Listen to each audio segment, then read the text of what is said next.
Pia ningependa kukosoa wale ambao wanazungumza katika vyombo vya habari na mitandao ya kijamii kwamba Mheshimiwa William Ruto, Mheshimiwa Kipchumba Murkomen, kumradhi, ambaye ni waziri wa usalama na masuala ya ndani, kwamba hajafanya kazi yake vizuri. La hasha. Hata sasa hivi anaelekea kule Baringo, kesho atakuwa kule Samburu, na wanahabari wameweza kualikwa kwa sababu operesheni za kiusalama sio tu za kutaniwa, zinahitaji uungwaji mkono na uzalendo, na yale masuala ambayo pengine bado hatujaweza kuyazungumzia kama serikali kwa sababu bado yanaendelea kushughulikiwa na kufanya upelelezi. Hata wale machifu wetu bado tunaendelea kusaka na kujaribu kuwaokoa. Kwa hiyo sio jambo ambalo hatulishughulikii, lakini kwa sababu yeye mwenyewe ameanza kufanya kazi mwezi wa Desemba, tumpatie muda.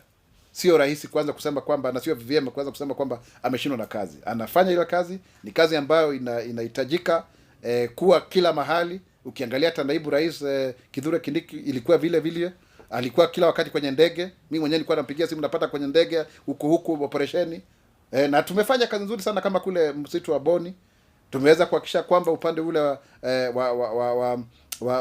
wa Garissa tumedhibiti upande wa kule Baringo.